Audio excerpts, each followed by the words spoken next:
होता है जुर्म, हर जुर्म की खुलती है एक फाइल। इस फाइल में क्या होता है आपको बताएंगे प्रोग्राम क्राइम फाइल में। भाई बहनों के मुहाफिज हुआ करते हैं, लेकिन अगर यही मुहाफिज कातिल बन जाए तो इस खूबसूरत रिश्ते को ग्रहण लग जाता है। आज की क्राइम फाइल खुली है एक ऐसे ही बेहिस भाई नुमान के बारे में, जिसने किया अपनी 22 साला बहन मानूर का कत्ल।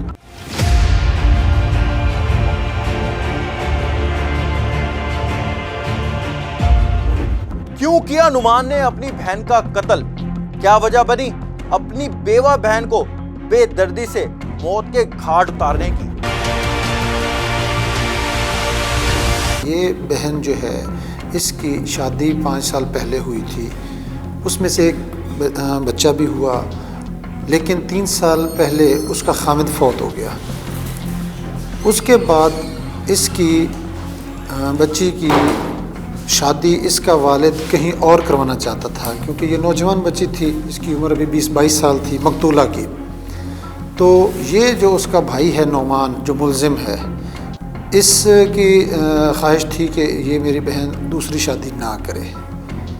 तो इस रंज पर जबकि इसका वालिद उसके लिए कोई रिश्ता ढूंढ रहा था, वालदा और रिश्ता ढूंढ रही थी, तो 14 तारीख को जब उस साबका मरहूम खामिद की बरसी का था दिन, वहाँ पर लोग इकट्ठे थे। उस मौका पर ये आया मुसल्लह होकर, पिस्टल लेकर, और वहाँ पर अपनी बहन को इसने फायर किया, जो कि उसके यहाँ नाक पे लगा और सर के पीछे से क्रॉस कर गया। तो उसके बाद ये वहाँ से भाग गया, असला के ज़ोर पर लोगों को डराता हुआ।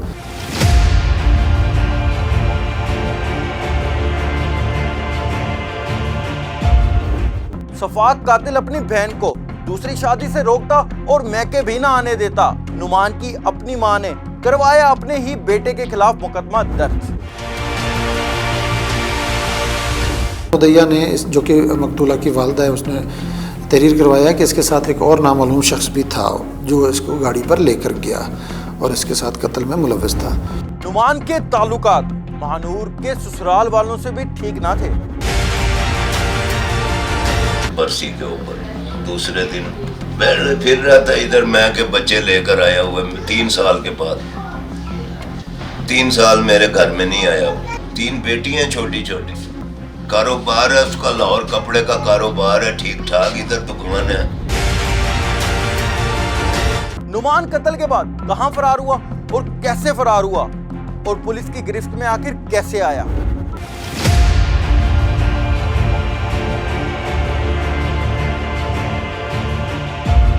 सीपीओ साहब ने हमें डायरेक्शन दी और टास्क दिया कि इस क्रिमिनल को, क्योंकि ये बड़ा हार्ड क्रिमिनल है, पहले भी इसने बड़ी ख़तरनाक वारदात की थी इसी तरह के मर्डर की, तो उन्होंने हमें टीम तश्कील दी कि फौरी तौर पे इसको अरेस्ट किया जाए। तो एसपी साहब गुलगश्त, एसएसपी साहब ऑपरेशन की क़यादत में, और डीएसपी साहब जो हमारे डीएसपी साहब गुलगश्त हैं, उनकी गाइडलाइन में हमने जो है इस पर वर्क किया, आईटी का इस्तेमाल किया, जदीद टेक्नोलॉजी का इस्तेमाल किया, इस पर दिन रात मेहनत की, बड़ी जानशनी से, बड़ी मेहनत से।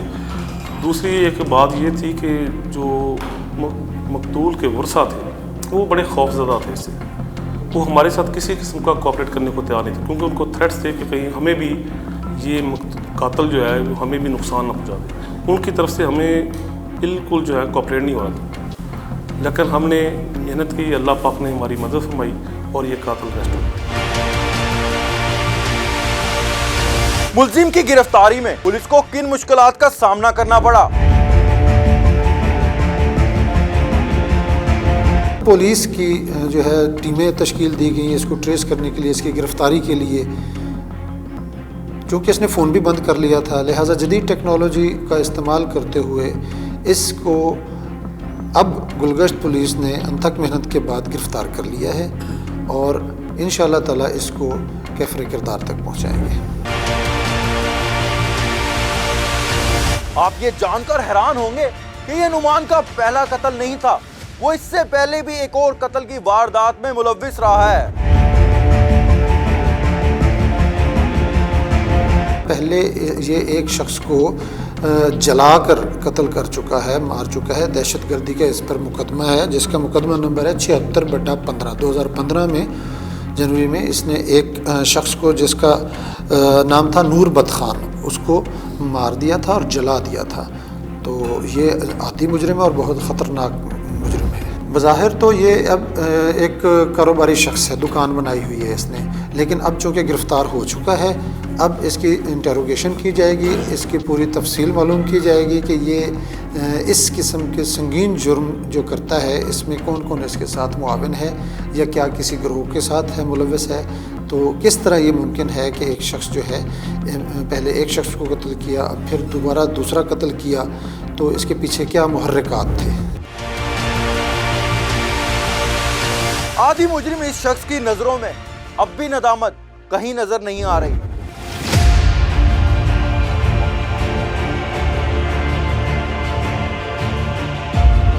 मुल्जिम कोई भी हो, पुलिस उस वक्त तक फाइल बंद नहीं करती जब तक मुल्जिम सलाखों के पीछे या जेल में ना हो।